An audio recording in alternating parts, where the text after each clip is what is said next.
Monsieur le ministre, tout à l'heure, mon confrère Diakité, en vous posant la question, a dit que vous n'êtes témoin de rien.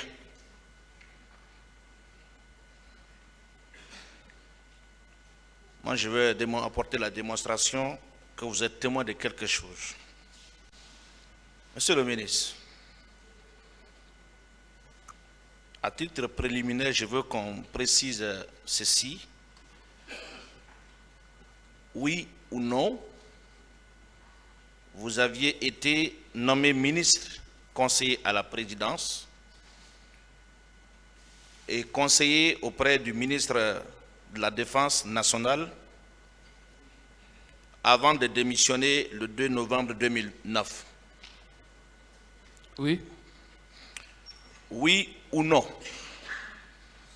Après le passage du pouvoir entre les mains du général Sekouba Konaté, vous aviez été nommé par ce dernier comme ministre d'État, secrétaire général à la présidence. Oui. Oui ou non, c'est sous votre règne que la transition sous les CNDD a été achevée. Oui. Cela suppose que vous maîtrisez correctement les rouages du pouvoir de ces réalités pendant cette période, n'est-ce pas? Possible. Très bien. Oui ou non? Pendant le règne du capitaine Moussa Dadis Camara, il y avait des éléments incontrôlés. Je veux parler des hommes en uniforme qui pouvaient opérer sans être commis par leur hiérarchie. J'ai dit que je ne souhaitais pas me prononcer sur des questions relevant de la défense, de la sécurité à cette époque-là.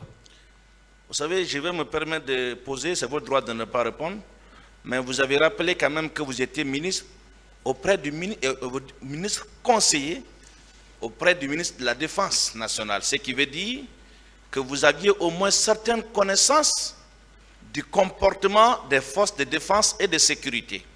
Je pense que là-dessus, vous pouvez donner au moins votre opinion. Je ne cite nommément personne. Je veux juste que vous confirmiez ou que vous infirmiez, oui ou non, pendant la transition CNDD, il y avait des éléments incontrôlés sur lesquels on n'avait aucune mainmise. Vous décrivez une situation qui explique la réforme de l'armée qu'il y a eu par la suite. Donc, j'ai ma réponse et je pense que le tribunal a compris. On s'est compris. Oui. Vous aviez donné des réponses ici. J'ai bien envie d'avoir la confirmation. Est-ce que vous confirmez vos propos selon lesquels le président Moussa Dadis Camara ne s'attendait pas à la tenue de cette manifestation parce que dans ses entretiens réguliers avec les leaders politiques, il n'a jamais été question de manifestation? Oui, je confirme. Vous avez aussi rappelé que quand vous êtes venu voir le président, il n'était pas dans une tenue de travail et n'était pas derrière son bureau. Vous confirmez ce propos? Il était dans sa chambre. Très bien. Je ne vous demande pas de tirer les conséquences, mais je pense que le tribunal tirera les conséquences le moment venu.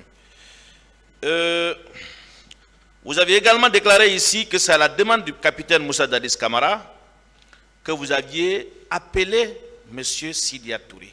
Oui. Vous maintenez ce propos, n'est-ce pas? Oui. Voilà. Vous avez également rappelé ici que vous avez trouvé le capitaine assis dans un couloir, les mains sur la tête. Oui. Qu'est-ce que cela veut dire? Quelle interprétation que vous avez tirée de cette position, monsieur le ministre? Comme je dis, j'ai eu le sentiment que j'avais affaire à un homme totalement dévastée. Très bien. Oui ou non, vous maintenez vos propos selon lesquels, autant pour moi, la conversation avec M. Sidya Touré n'a pas été houleuse ni belliqueuse, il ne l'a pas menacé. Vous maintenez ces propos? Bien sûr. Très bien. Oui ou non, vous maintenez vos propos selon lesquels il y avait un sentiment de détresse d'émoi au stade, au camp, le 28 septembre 2009. Absolument. Très bien.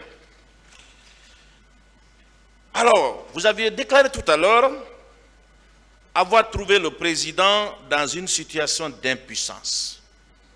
Vous maintenez ces propos? Non, ça c'était lié aux raisons de ma démission.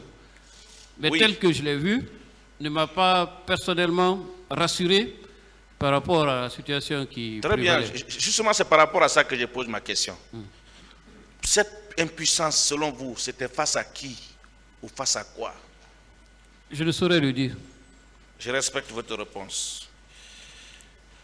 Vous avez aussi déclaré que le président Moussa Dadis Camara avait déjà pris des dispositions pour faire évacuer les leaders blessés au stade, notamment Elhadj Mamadou Selou d'Alain Diallo.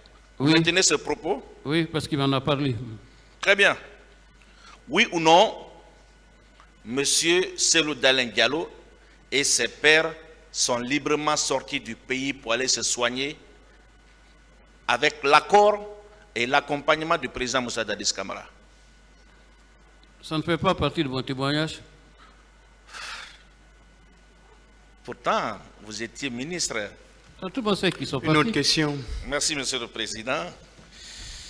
Et je pense que la réponse elle est bonne déjà. Alors, Monsieur le ministre, vous connaissiez le président, vous l'avez pratiqué. Est-ce que c'est un homme méchant? Tirer la conclusion à partir de mon témoignage. Je vous remercie. Et mon frère a déjà posé certaines questions que j'avais identifiées. Si je continue. Bien. Vous savez, il a toujours été dit ici que le président Moussa Dadis n'a jamais fait preuve de compassion à l'égard des victimes et qui n'a même pas décrété une journée de deuil national. Est-ce que vous savez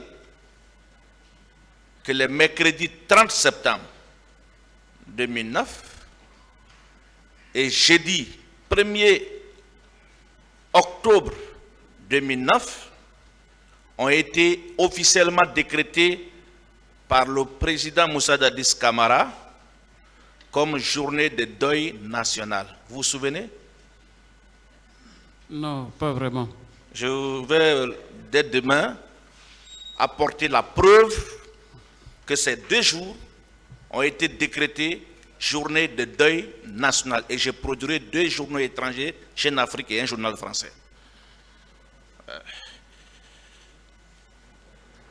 Vous avez tout à l'heure répondu à une question parlant de votre visite auprès des victimes, les leaders victimes. C'est clandestinement, vous vous êtes rendu à l'archevêque? Non, C'était public, non? bien sûr. Est-ce que ce n'était pas couvert par les médias? Non, pas vraiment couvert par les médias, mais ce n'était pas non plus secret. Quand vous vous êtes rendu au chevet de ces victimes, est-ce que le président Moussa Dadis vous a admonesté? Lui-même a été au chevet des victimes à l'hôpital d'Onka. Très bien. Alors, est-ce que vous confirmez, en tant que ministre conseiller à la présidence à l'époque, que le président Moussa Dadis Camara avait effectivement pris des dispositions pour que le ministre des Finances et le ministre de la Santé prennent des dispositions, n'est-ce pas, pour prendre en charge les victimes? Je ne connais pas les détails de toutes les mesures, mais ce qui est certain, il y avait une volonté quand même d'aller à un effort d'apaisement pour consoler un peu les victimes et réduire les tensions ambiantes dans le pays à cette époque. Très bien. Je vais revenir sur la dernière question parce que la plupart de mes questions ont été posées. Je ne vais pas les répéter.